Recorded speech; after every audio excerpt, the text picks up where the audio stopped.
Good afternoon, Max. How are you? Good to see you. Good to see you, and thanks for coming in. I know that this is a very difficult time-wise and otherwise. So I appreciate you coming in and talking to us about the kinds of hoaxes that have emerged 1 year on, and why they have actually been successful, and how they have been used to fuel the current genocide in Gaza, Israel's genocide. We might have to actually do this in two parts because there's a lot to talk about. I know you have been everywhere, cited by everyone as the Grayzone editor, talking about this material, you as well as some of your colleagues. But we are trying to do a 1 year on to learn basically about the summary of what has happened and what has not happened, and how it has been weaponized as a fuel to not just perpetuate the genocide, but also to provide a narrative that is repeated ad nauseum by folks who have very little else to go on for the past year. So let me just say that I know that you are the editor of the Grayzone, a very important independent investigative publication on politics and empire, and that your work on various issues, including this particular issue, has been cited universally, and you've been able to correct a lot of mainstream news media reporting, and all of this I hope will come out today. So there's a lot. Let's start by asking you, how do you do your craft? Just a quick question about your investigative journalism, because a lot of people now are interested in what's going on, but a lot of people might actually want to follow your footsteps. So can you tell me a little bit about the Grayzone and how you do your work, just as a quick introduction? I think our work is maybe less sophisticated than our process of collecting information and gathering material for our investigations is probably less sophisticated and more old-fashioned than many other outlets. It's more a matter of having a sharp perspective and being able to reach the right contacts to do what we need in order to get to the bottom of the story. So, for example, on the issue of how many were killed on October 7th and how were they killed, for what I was able to do on October 27th, for which I was ruthlessly attacked by not just Israeli media like Haaretz, which accused me of a masterclass in manipulation, but the Washington Post relying on pro-Israel lobbying groups to attack me as an October 7th denialist.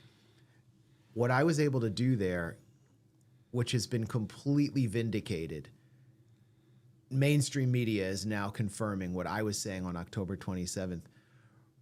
Really, I was able to do that just by working with dissident Israelis who speak Hebrew, who would help me with certain translations, and collecting and synthesizing Israeli media, public record material, as well as open source social media material. For example, the footage of Apache helicopters attacking vehicles on the ground.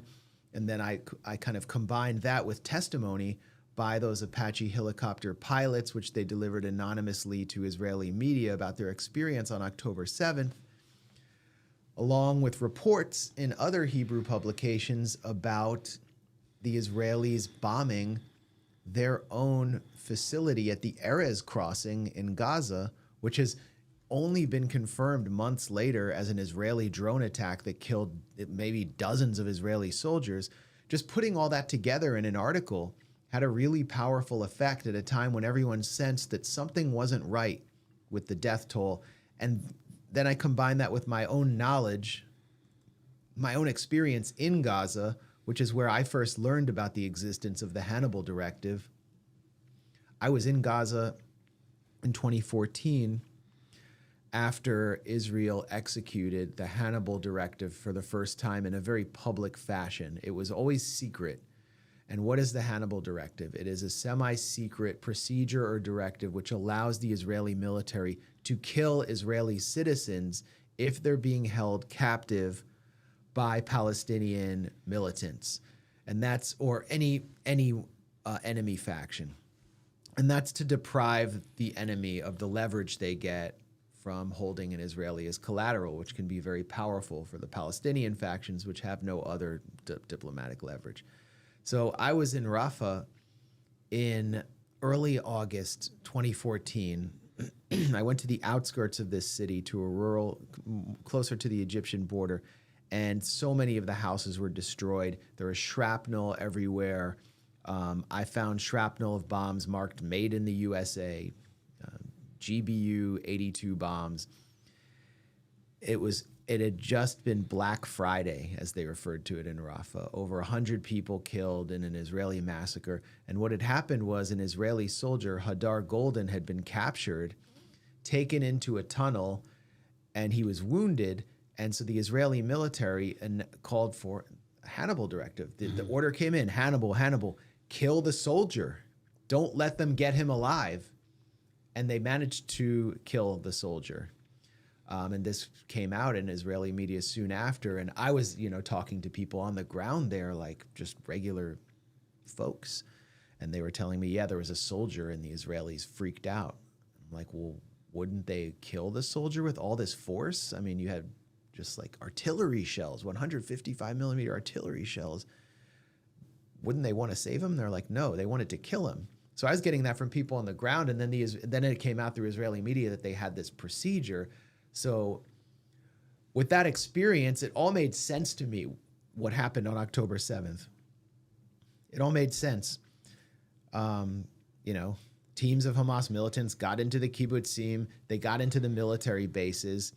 They definitely killed as many soldiers as they could, but they also took as many as they could, because that's how they were going to get collateral to be able to do a massive prisoner swap, which would have also strengthened consolidated Hamas as the leading force of resistance within Palestine. It all made sense. And so the Israelis were trying to prevent this on a mass scale. They enacted a mass Hannibal and wound up killing masses of their own citizens who were heading back to Gaza in vehicles. And they were unable to distinguish between people who were Israeli and Palestinians, including average Palestinian civilians who had just infiltrated into Israel's Gaza envelope on October 7th.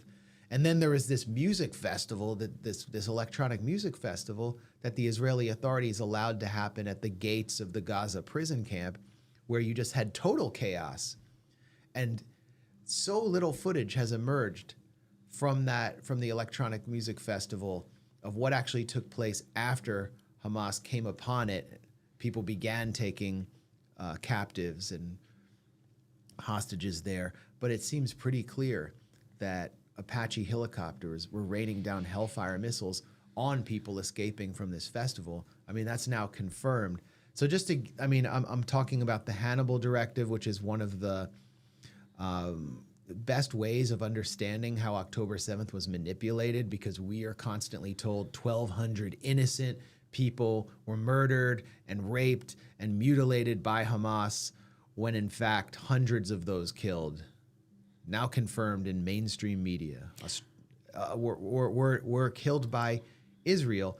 But for me to be able to get that story early on didn't require sophisticated journalistic techniques at all. It just required careful sifting through of Hebrew media, working with the right people who had the right mentality. And that's kind of a message I want to send to anyone interested in journalism, is you don't have to be an OSINT researcher who geolocates everything and has all these sophisticated methods. You just have to, you basically just have to be smart and determined, and working with the public record alone can be very powerful. And resourceful, because the material is out there. And this is, before I go to the next question, which starts our discussion of what has been reported and what actually happened.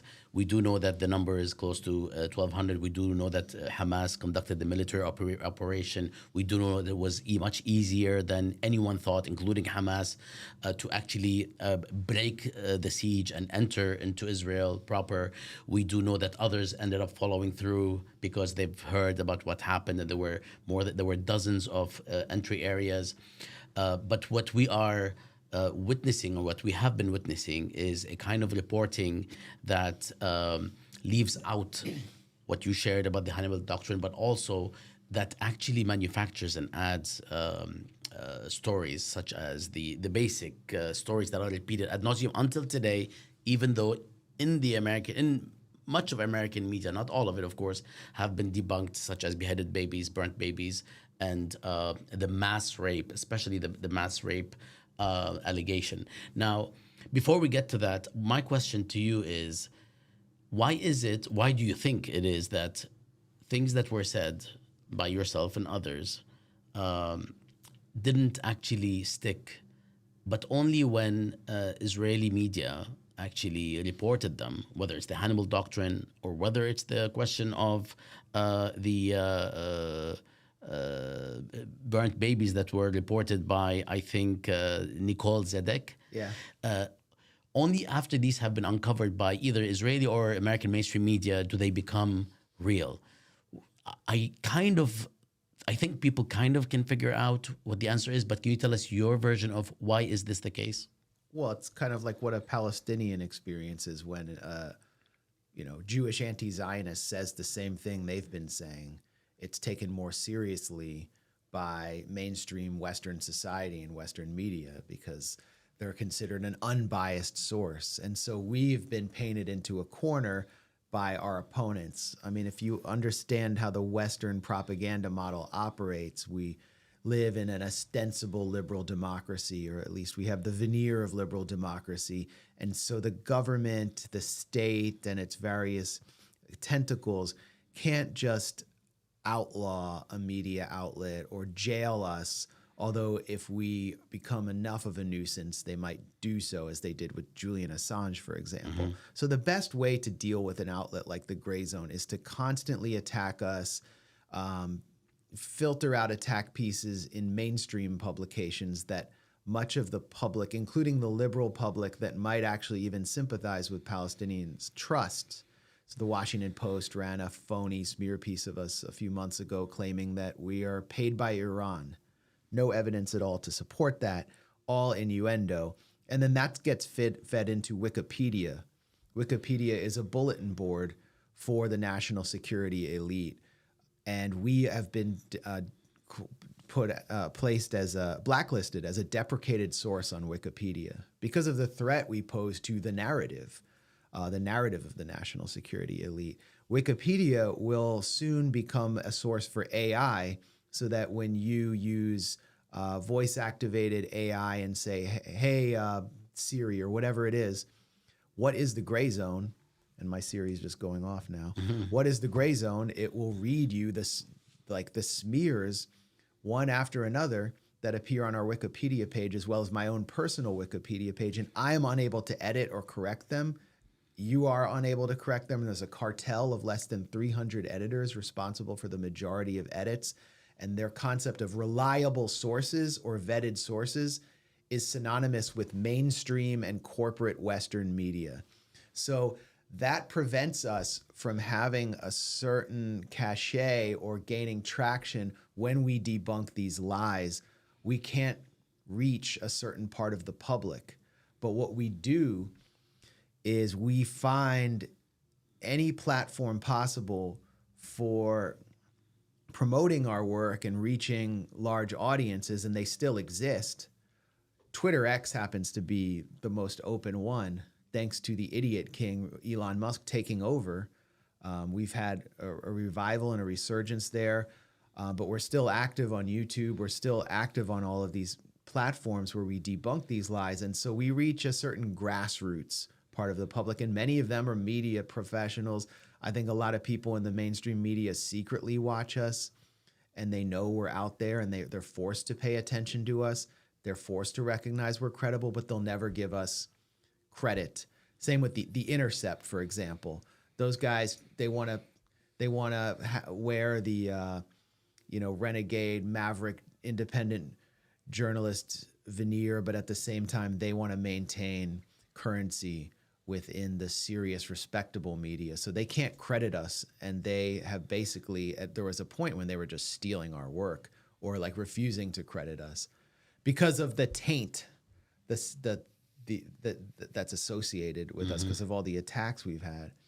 So it's annoying, it's frustrating, but at the same time, because we know we'll never get credited for the work we initially do, but at the same time, I think more and more people are paying attention. Mainstream legacy media is being discredited. The Washington Post has lost 50% of its readership over the past 3 years and had to just fire its editor-in-chief.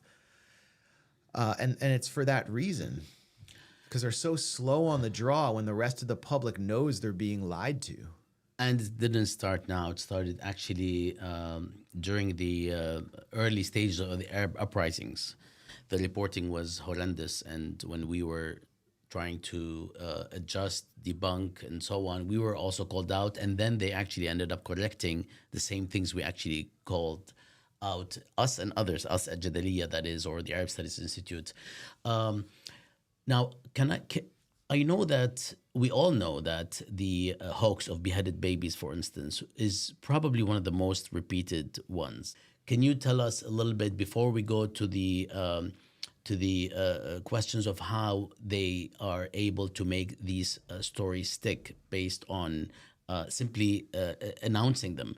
And we'll also talk about Zaka, which is one of the organizations that actually promoted these stories early on, and how problematic they have been, before, during, and even now.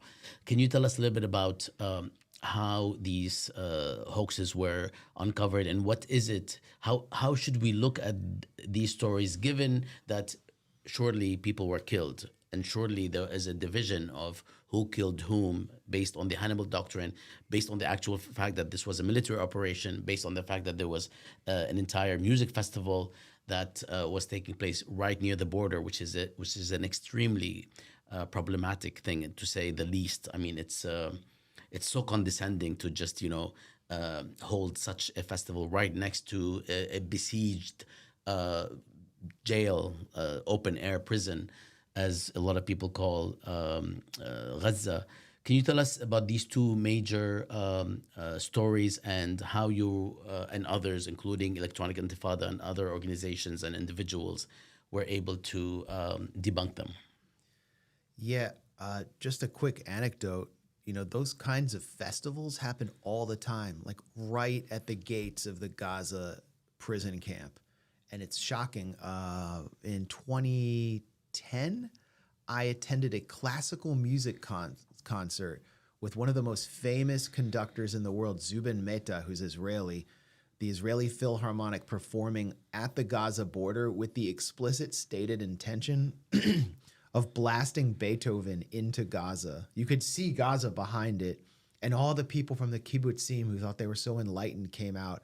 And by hearing Beethoven, they would somehow convince the people in Gaza that Gilad Shalit, the Israeli soldier, the one Israeli soldier who was held captive there, who had been enforcing the siege in a tank when he was captured, should be let go. And Shalit's parents, who are also French citizens, were there. And it was a display of just sheer delusional colonialism taking place there, which could have easily been attacked if the factions had decided to do that. And it's like these kinds of colonial style events, like a rave where the majority of people are on Molly having this debauched festival of narcissism, while people on the other side are under siege. They're happening all the time there. So that's really what happened. An Israeli police investigation found that Hamas did not know that the Nova Electronic Music Festival had even been scheduled. They were not trying to attack it. It lay between two kibbutzim, which have military bases, Be'eri and Re'im, and the highway just cut right through where that festival was. So they just happened to come upon it, along with people who weren't even Hamas members. And they just said, let's grab them. We got human collateral here. Grab as many as we can. And that's what they did. And, you know, Israelis attacked them, as we talked about before, as they tried to head to Gaza and killed many. So, and there were also firefights between security, which were protecting the festival, and the militants. So beyond that, we were confronted. Okay, well, let's stop right there. There were atrocities on October 7th. We can't deny that. Like, civilians were killed. Hamas militants had instructions: if someone tries to get away, like because they could get help, for example, shoot them. It makes sense in a very ruthless way. And there's video of people being shot. That wasn't enough for the Israelis, because what the Israelis wanted to do after October 7th was something they've wanted to do for a long time, which is to finish 1948, to push the button. Gaza, for Palestinians, is the cradle of resistance. For Jewish Israelis, Gaza is the epitome of evil, where all terror emanates, because it hasn't been crushed like resistance in much of the West Bank. So this is their chance. Crush it. Push them all into Egypt. Destroy everything. It was clear they had a plan to do that already in place. And after October 7th, Yoav Gallant, the defense minister, said, no food, no water for these human animals. How do you convince the rest of the world that that plan, particularly your Western patrons, the Gentile authorities upon which the Jewish state depends in Washington, how do you convince them that you should be able to do that? Well, you have to paint Hamas as the worst ISIS-like terrorist possible. And beyond ISIS. Given the baby's situation or stories. Yeah, worse than ISIS. And it wasn't hard to do, which really shows you how not just intellectually crude, but racist the Biden administration is, and particularly Joe Biden, in addition to being senile. So it started with beheaded babies. That was the first lie. For which there's no evidence at all. There aren't even people actually in the kibbutz who actually claimed that openly, vis-a-vis their own family, for instance. Yeah, so we can walk through the lies, but let me make 2 points about how I was able to call them out. I just intuitively knew they were lies, because I understand the resistance in Gaza. I understand the Al-Qassam brigades. This is just not something they would do. They're very disciplined. They're not into bloodshed for its own sake, as ISIS was. They don't try to make displays of bloodshed to frighten the world, because Hamas has always used violence as a means of generating diplomacy when there is nothing on the table. These are highly trained guys going into the kibbutzim. If any of them were to behead a baby or rape a woman, they would probably be executed when they went back to Gaza. Number two, this whole attack of October 7th didn't surprise me at all, because I saw the capacity of the resistance in 2014, where they were able to penetrate Nahal Oz, which is a kibbutz, where they had the ability, a team of Hamas fighters, to kill as many people in the kibbutz as they wanted, but they went for the harder target, the military base, and killed Israeli soldiers and tried to take them, wound up just getting a Tavor rifle. So just knowing this history, I knew it was a lie.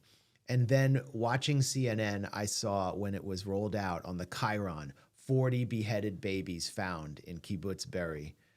Sarah Seidner, the CNN correspondent, cited as confirmation the Israeli prime minister. How stupid can the media be that they're depending on Benjamin Netanyahu, one of the most mendacious figures who's ever sat in any leadership position anywhere in the history of humanity, for confirmation? That's not even journalistic. The government said it's true. And so then we went deeper into the sourcing. We found a report on I-24, this really shabby Israeli media network that had gone into Kibbutz Be'eri with an American reporter. And she talked to an Israeli soldier who said, they cut the heads of the children. It's very bad. They cutting the heads. Who is the soldier? We found his name is David Zion. He was a reservist who was an extremist settler from a settlement in the northern West Bank who helped lead settler riots on the Palestinian town of Huwara. So this is not exactly a credible source. And then I'm like, where are the pictures? The Israelis are going to distribute those pictures. And we wind up getting a picture of some burned body parts from Ben Shapiro, the Israel First influencer, from the Israeli Prime Minister's office, which just turned out to be some random burned parts that were collected on October 7th. So I'm like, there's nothing here. Then Joe Biden comes out and says, I saw pictures of beheaded babies, and it was horrible. And that was such a shameful moment because in addition to bear hugging Netanyahu, it meant that Biden had forfeited any diplomatic leverage which could have restrained the obvious Israeli plan, which was articulated by Israeli officials. Ariel Kalner, for example, he's a Likud member of Knesset, very close to Netanyahu. He said, what we need now is Nakba 2.0. And so once Biden did that, I just hung my head and I said, everything in Gaza is going to be destroyed. There won't be a deal for at least a year. It's going to be an absolute catastrophe. And the U.S. government is exactly as I thought it was, controlled by AIPAC and this old racist, senile Zionist. And, you know, his staff later pulled back, but by then and retracted his lie about beheaded babies. But by then the damage was done. The one problem for Israel was that Biden started to face pressure from within his own party, from the base, the protests. If anyone is watching this and you participated in a protest, I mean, you had a clear impact. You did something real. It shook the Israeli PR machine, and so they had to cook up new hoaxes. And, you know, they have a very powerful PR apparatus, but it also is a really unprofessional. I mean, it consists of some very unprofessional characters who are also avaricious, who wanted to invent lies to raise money for themselves and their own organizations. That's where Zaka comes into play. And so from October 7th, in this key period, I think all the way into January, or actually into December, when there was the first exchange of hostages or prisoners, we were like just constantly banging away at all the lies Israel was pumping out, and they were trying to make something stick, trying to make something work. And we found that other than this one, the beheaded babies lie, which emerged from this one soldier, there was one person that US media and Israeli media and European media was turning to for either confirmation of beheaded babies or just for new stories, just cook up something new. And it was a guy named Yossi Landau who spoke English, mainly Hebrew. He was the Southern commander, a volunteer for an organization called Zaka, which was an ultra-Orthodox, quote-unquote, rescue organization that actually has no coronary credentials. It's not a real rescue group. They don't do forensics. Their real job is they ride around on mopeds around Israeli cities, and whenever someone like gets in a car crash and dies, they make sure to collect their body parts and give them a proper religious burial. And they're competing with all these other groups who will show up like in their green mopeds and try to get the body parts. And whoever gets the body parts then gets the publicity and gets the money from the family. So they were given control of the kibbutzim by the Israeli military because they got there first. And it was there that they could make up all the stories. Yossi Landau also cooked up a fake story about finding a fetus cut from a pregnant woman. I mean, this was repeated in Newsweek by the wife of Israel's president. It was repeated everywhere. Then his competitor, United Hatzalah, another ultra-Orthodox quote-unquote rescue organization, went to Las Vegas to the casino of the top Trump donor, Miriam Adelson, widow of Sheldon Adelson, and said that they found a baby baked in an oven, which was like, you know, this is the Holocaust. They're actually gassing Jewish babies. Completely fake story. He was there just to raise money from wealthy Republicans. And Zaka we exposed Zaka first at the Grayzone. I mean, I did. I just laid out how Yossi Landau was a complete liar and a fraud. I also explained that Zaka's founder, who had died a year before after attempting suicide, had been exposed, ironically, as a gigantic pedophile who had raped children of both genders in ultra-Orthodox communities after receiving the Israel Prize from the current defense minister. This organization was founded by a corrupt, stealing rapist who tried to kill himself after he was exposed. This was never mentioned in US media that made a hero out of Yossi Lando and Zaka. So I was first, other people followed, other independent media followed, and then Yossi Lando started to get exposed by mainstream media. Al Jazeera got him on camera, asked him, can you show us the picture of the pregnant woman with the fetus cut from the pregnant woman that you said you have photos of? Show it to us. And then he went to his phone and he showed them something, and the reporter said, that's not a fetus or a pregnant woman. He said, I know, but it's something. And then he just kind of melted down. None of the US media ever asked him for that evidence or ever asked for that question, which just shows you how much they participated in manufacturing consent for this genocide by failing to do the most basic job journalists are trained to do, which is to ask for evidence. And there never was any evidence. But the other thing I showed, which is key, is that Zaka was hosting gigantic fundraising extravaganzas across the United States, including telethons based on the notoriety that they had gathered through October 7th. And that before October 7th, they were basically bankrupt. Like, that was all clear from the public record. Again, I didn't even need to make phone calls to them to see that this was all clear. So later, Israeli media comes in months later and shows that Zaka lied and they did it to raise money. One thing I learned from an Israeli publication, Haaretz, was that Zaka volunteers would actually rearrange bodies that they found in the kibbutzim to make it look more horrible, and then take pictures of them and send it to potential donors, and that they would actually even call donors while the bodies were laying around them, which is just evidence tampering and speaks to a deeply demented mentality that I can't even understand. All of this is, very important and very difficult, because so much of what we have been witnessing, I don't want to say rides on it, but it was absolutely instrumental in creating a level of rage, especially in the United States. And I know that, I don't know the Israeli context as closely, of course. And you began to see people who became aware, even of US reporting, that there are no beheaded babies, and reporters who actually reported that, taking things back and apologizing.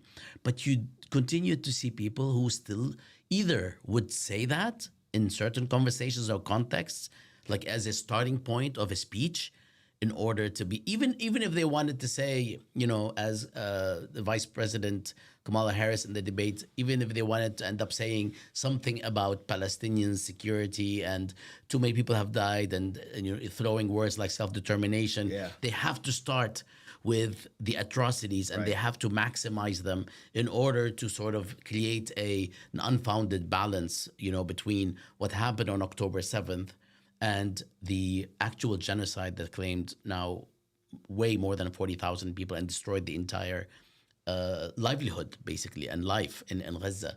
So for generations. Absolutely. It's said that it will take years and years, if not, in double figures, to actually just pick up the rubble.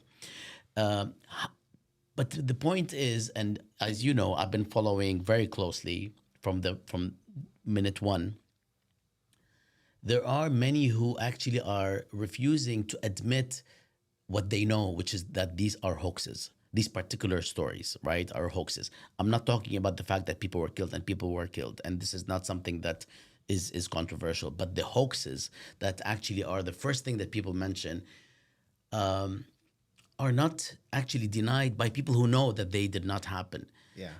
Which actually reflects this idea that this is what we all support doing. It would have helped if these stories were true, but if they're not true, we should still support what is happening. And I'm here referring not to the fanatic ideologues, because these are, in my view, discounted. They're going to be the way they are because of their fanaticism.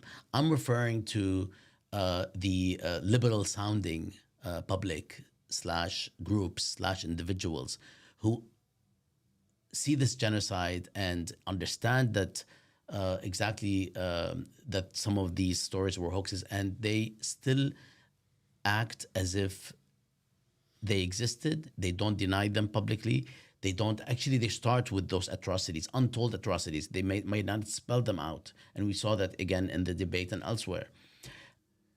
How does this succeed in the United States and Israel, more so in Israel? And I want to go back in time a bit to your own work and your own written material, your books on what's happening in Israel based on your actual field research, which actually prepares the grounds for not just believing those things, but even if they knew that they are not true, there are reports. We have seen them online, and we're not talking about 10 or 20. We're talking about hundreds of reports that say whatever happened or didn't happen, what's happening in Gaza is the right thing, and we should finish the job. Where does all this come from, and how can we talk about it without being accused of all sorts of things, including anti-Semitism and so on? You've done so much work in Israel about viewpoints, about ideological positions regarding Palestinians, regarding the right to be in Israel, anywhere in Israel, as well as, of course, anywhere in what has been called, the partition plan all over, even, greater Israel. So tell us, based on your work, and if you can also share with us the titles of your books. One of them has the word Goliath in it. If you can say a little bit more about this, in order for us to understand why this is actually accepted with or without evidence. Well, I think if you read Goliath, which I published in 2013, Life and Loathing in Greater Israel is the subtitle, or my book, The 51-Day War, about what happened in 2014, the war in Gaza in 2014, which I was able to cover during and after the war, then you will know, you wouldn't have been surprised by what happened after October 7th. And the nature of the Israeli government and Jewish Israeli society have been clear to you well before the world was paying close attention. Goliath was sort of the accumulation of my 5 years off and on inside Israel-Palestine, paying particular attention to Jewish Israeli society and politics, to try to tell Americans about the real Israel that the rest of the media wouldn't tell them, which was a fascistic, hyper-militarized, high-tech Spartan state, really a military with a state kind of attached to it, that marketed itself to the world as a liberal democracy, but which was in fact the only true Herrenvolk ethno-supremacist apartheid state, and whose youth in particular were magnetized by a Judeo-fascist vision which had primed them for genocide against the Palestinians who simply refused to go away. And what I would constantly hear is we just want to push the button so the Palestinians will go away and we'll just nuke them or whatever's necessary. We just want to push that button. And let me just interrupt you. When the book came out and people were talking about how some people were talking about how problematic it is that you're overstating what might be there in terms of fanaticism and so on. We are actually seeing it in video every single day by dozens and dozens of people who are not necessarily fanatics. So I just want to interrupt you just to say that those things that you said back then that sounded, fantastic, unbelievable, we're actually witnessing firsthand today. Yeah, I mean, one of the things I did in the making of that book was I got into the Knesset and would try to interview as many Knesset members as I could and just hang out with them in their offices to try to get a sense of what was going on there. And I would always see this guy running up and down the hallways with little tzitzis, like the strings that a lot of the religious nationalists and Orthodox, but he's a religious nationalist guy, and a knit kippah, doughy guy, always kind of sweating with a maniacal look in his eyes. It was Itamar Ben-Gvir, and he was a staffer for a Kahanist member of Knesset named Michael Ben-Ari. But I knew who he was. He was a really powerful lawyer at that time, and no one would have ever thought that he would have controlled a ministerial position in an Israeli government.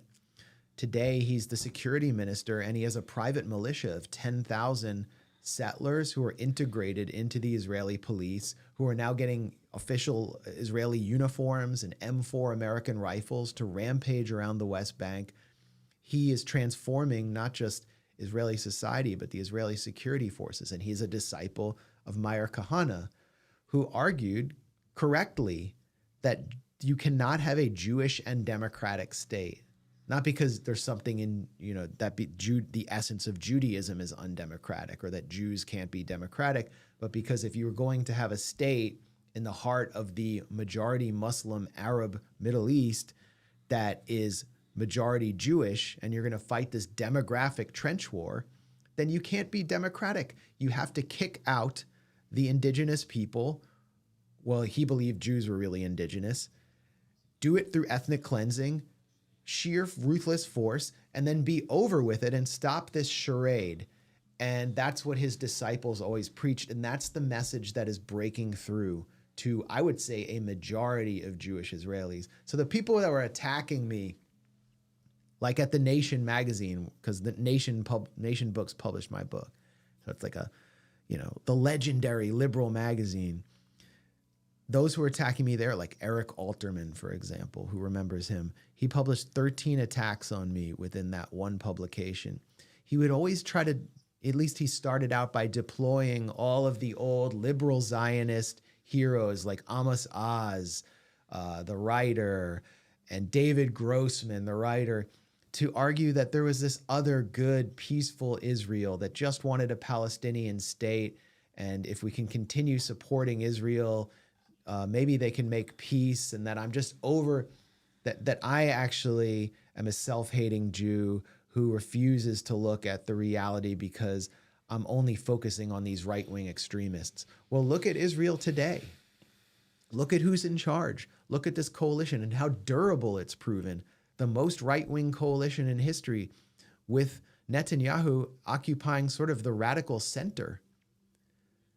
And he's constantly saying Netanyahu is going to fall any minute. He can't fall because he has more popularity among his base than any other figure in Israeli society. So while he might be generally unpopular, he has a more powerful base and is more well-known than any other Israeli figure.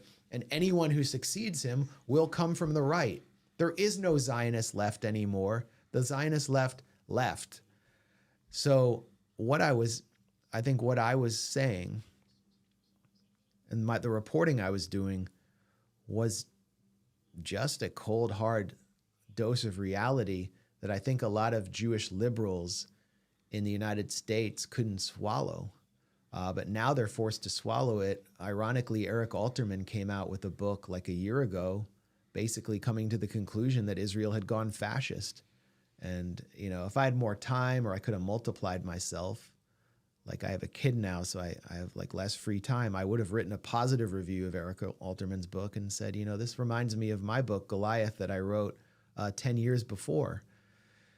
So what's the possibility? What possibility is there for diplomacy between the U.S. and Israel in this reality? How can the U.S. and how can a democratic administration continue propping up a figure like Netanyahu, who clearly wants Donald Trump in office, whose ideological soulmates are clearly right-wing, and what comes after Donald Trump is just straightforward theocracy that has no appetite for even the pretenses of democracy that Netanyahu engages in? The U.S. has no vision for that. It has no plan for it. The contradictions have exploded, and they have no way of squaring them. Because you hear Tony Blinken talk about a two-state solution when the Knesset has passed a resolution essentially banning any engagement with the Palestinians on two states. And yet total theater. they can't suspend aid, they can't suspend arms because they depend so heavily on Zionist billionaire donors in both parties. So they really have no way out. I think the only way out for Palestinians is that the US is diplomatically weakened and new brokers from other powerful countries like China and Russia enter the fray and become the actual honest brokers that Palestinians have been looking for. And that will only happen once we start living under this kind of in a multipolar reality. The strengthening of institutions like BRICS bode very well for Palestinians. And until then, this will be dealt with through military force. Last question, very quickly. I know we're pressed on time, and you already gave us a lot of time. Before potentially like talking further about other dimensions, when do you think these stories, these hoaxes, even if they're not, not all the hoaxes are 100% hoaxes, even if that's the case, there's a tremendous set of reports that show that debunk them. But when do you think this will be public knowledge, just like in any other atrocity, whether in Europe during World War II, in Africa, in the Middle East, Latin America? There is a time where we actually end up learning the truth, whether or not people sort of were willing to accept it at the time. Do you think this will happen in this case? It's And when? It's a tough question, but what do you think based on what you know about Israeli politics and American politics as well? Well, I think we can look at polls showing how young Americans feel about the conflict or the crisis. And the majority of them are just simply have no appetite for supporting Israel any longer. And if we really think about it, does Donald Trump even really love Israel? Does he care about Israel? If you look at the record prior to 2016, it's actually nothing like his record on Israel after 2016. I mean, after the run-up to the elections, things changed completely. No, that's true, but I mean psychologically and emotionally. I don't think he really cares about Israel one way or another. I'm referring to that specifically. I mean, it's almost like his discourse on Israel changed in degree and kind. I mean, when he was running for elections, exactly. And it's not, it's not rocket science on the one hand. On the other hand, if you're a U.S. president, and we all were disappointed when we supported the first black president as an idea, right? And then knowing, without having too many illusions, but then he went on to be one of the, most beneficial presidents to Israel. Yeah. And Ben Shapiro still calls him anti-Semitic, or still calls him a hater of Israel, at least. I was just listening to an old podcast about how he was like ramming into Barack Obama as being the worst president on the question of Israel. Well, Obama hated Netanyahu. I think Obama actually, maybe emotionally liked Israel, or the liberal Tel Aviv Israel, more than Trump. Trump could care less. Trump just sees it as he sees Jews as power brokers, and he sees them as financiers, including of his own real estate empire. He sees it in almost an anti-Semitic way. And like, look at the Kushners and how they funded Donald Trump's real estate empire, and then the alliance that was forged between his family and theirs through Jared and Ivanka. That's what, and I don't even think Kamala Harris cares much for Israel, but she's simply like Donald Trump. She's for sale. She's an avaricious, hollow, Machiavellian politician who will do what it takes and say what it takes. Does she believe herself when she's saying Hamas raped women? I don't think on October 7th en masse. I don't think she cares. She just thinks this is something she has to say to get to where she wants to be, which is celebrity, fame, and power. And so Israel controls those people. It holds sway among people that it can pay. Does Israel control these people, or is it also U.S. policy? I mean, I'm of the opinion that the U.S. has a track and it coincides with what Israel wants and with what the lobby wants. Otherwise, this wouldn't be happening, right? I mean, where do you stand on that debate? In my view, this is what's going on. It's like the U.S. and its administrations and it's like the deep state, whatever you want to call it, is moving in this direction because of what it finds to be, in its interest, whether or not this is correct. And when you say controls the U.S., are you talking about specific issues or are you talking about big picture?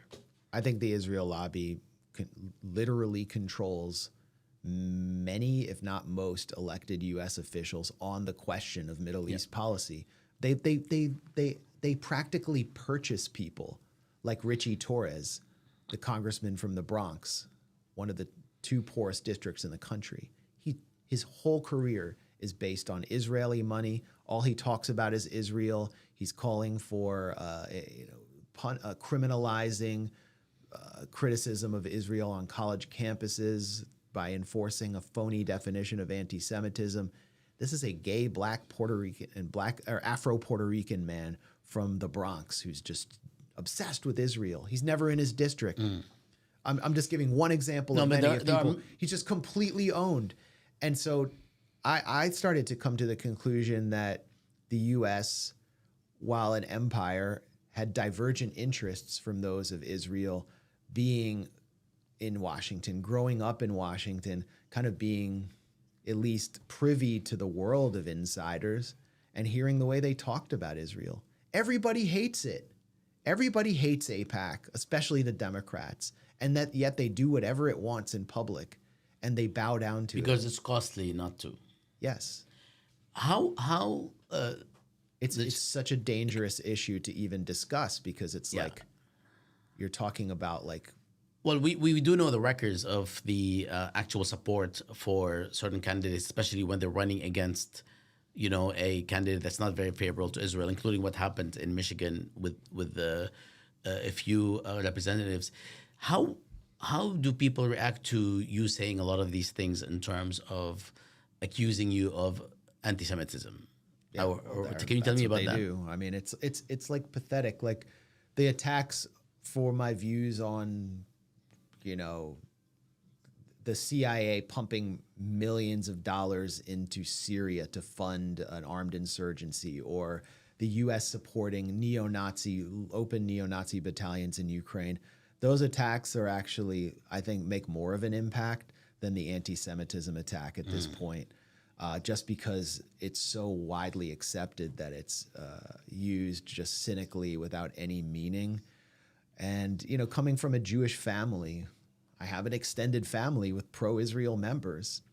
They know that I'm not an anti-Semite. Like, I'm not going to be castigated within my own family. There's that can work in some Jewish families, especially in other countries like South Africa or Canada, where the Jewish community is smaller. But it just isn't working in liberal circles in the U.S. So they need to find another attack on me, and it's just not effective. I think less and less Jewish anti-Zionists really care about that. I think what the danger is they've taken so much of the meaning out of anti-Semitism that real anti-Semitic elements are starting to flourish. And what they do is they conflate Judaism with Zionism the same way Zionists do when they say Israel is the Jewish state, which is Jewish student attacked like some, which is anti-Semitic itself. Yes.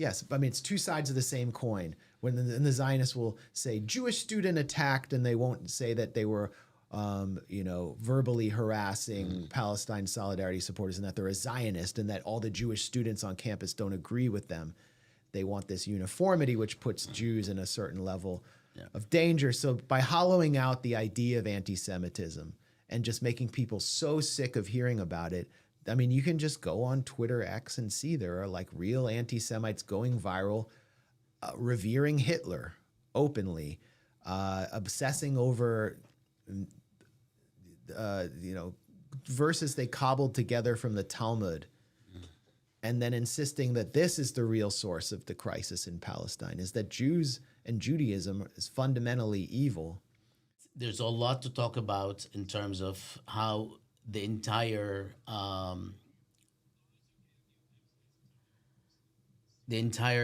narrative is going to be repeated, is going to be reinforced on October 7th. I mean, this is something that is very different from 9/11, where you don't see people, besides the truthers, and you don't see, the a major global divide of any sort on 9/11. But on this story, I think there's going to be a lot of controversy, and there shouldn't be, based on everything that we have, based on everything that was produced actually within Israeli institutions. But it looks like it will be resurfaced as controversial. And thank you for mentioning a lot of the reasons why this happens and keeps happening. Yeah, thank you very much, Max. Thank you. And just in closing, if this comes out on or before October 7th, they've taken so many of our rights away here since October 7th to say these things. There's a program afoot to roll back the First Amendment, which is something we have here that people don't have in Europe, where they can just be arrested for things they say at protests. So it's so important that on October 7th, we use our voices while we still have the right to do so. You think that right's going to be taken away? It's being whittled away as we speak. There are even trials in federal courts and investigations ongoing that are setting dangerous precedents, along with all the rules we see on campus to literally prevent protest. But we're not going to let it happen. Well, as long as we have the right, we're gonna use it as much as we can to the fullest extent possible, and that means also supporting independent media. Absolutely. Thanks a lot, Bassam. Thank you.